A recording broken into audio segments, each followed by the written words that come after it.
So planning ahead, structuring your lesson. These are the things that you're going to think about as soon as the school says we want to bring you in for a demo, or maybe even now before you even get to that point. Okay, this is all things that you could do at home.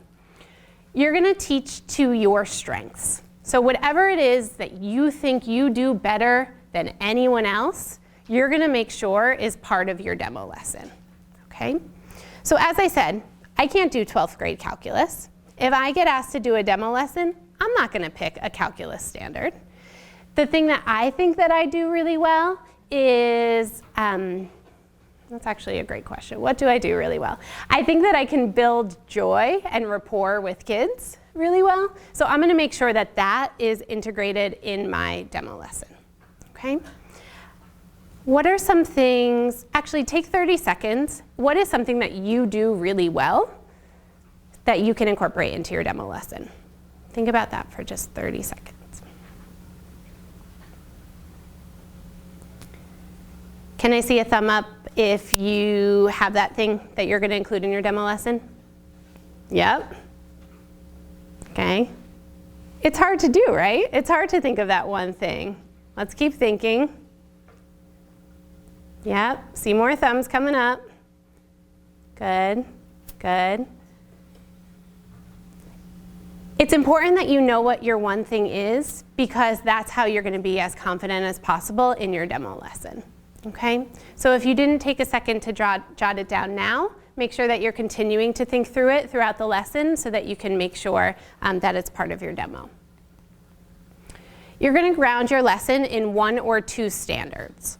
A lot of times when I would review demo lessons, people would just copy like 5 or 6 standards, I think to show that they knew how to look them up.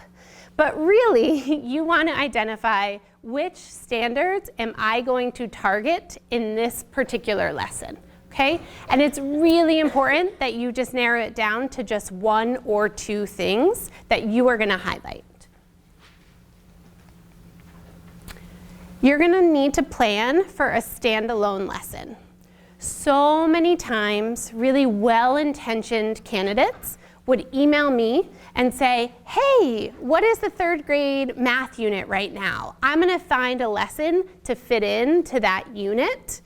It never works the way that you want it to, okay? They either got a day behind, they got a day ahead. You're going to have that kid who just says, oh, I know that already. So your best bet is to teach to your strength and pick that standalone lesson, all right?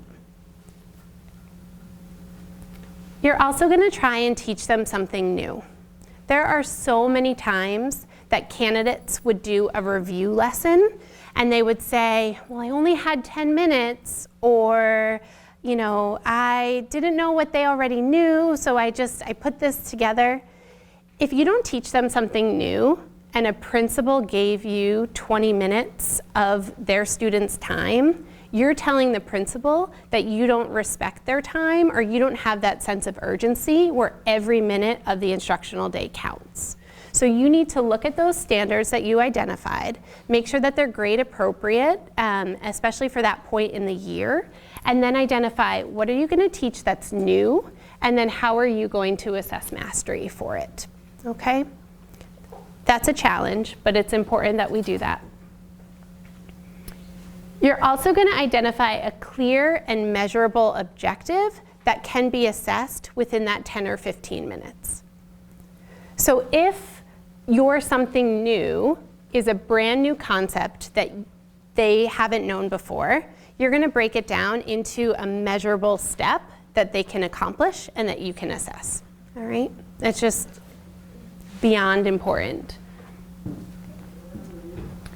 You're also going to try and avoid fluff.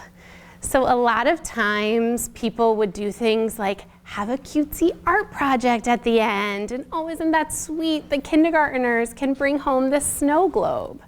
The snow globe doesn't have anything to do with the standards, and it doesn't have anything to do with the assessment, right? It's not actually something that you can measure. And then there inevitably, and maybe one of you in this room are an art teacher and then are going to tell me, well, I really wanted to make a snow globe. It's important that children are creative. I agree 100% on that, but there needs to be an art standard that is tied specifically to snow globes if that's what you think is your best objective, okay?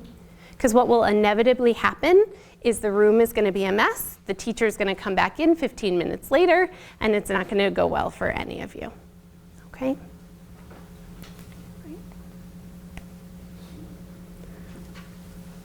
When thinking through a demo lesson, you also want to think through how the room is going to be organized.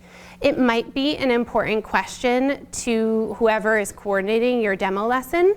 You can ask things like, does the room have a rug that we can gather on? You might ask, is it set up in tables?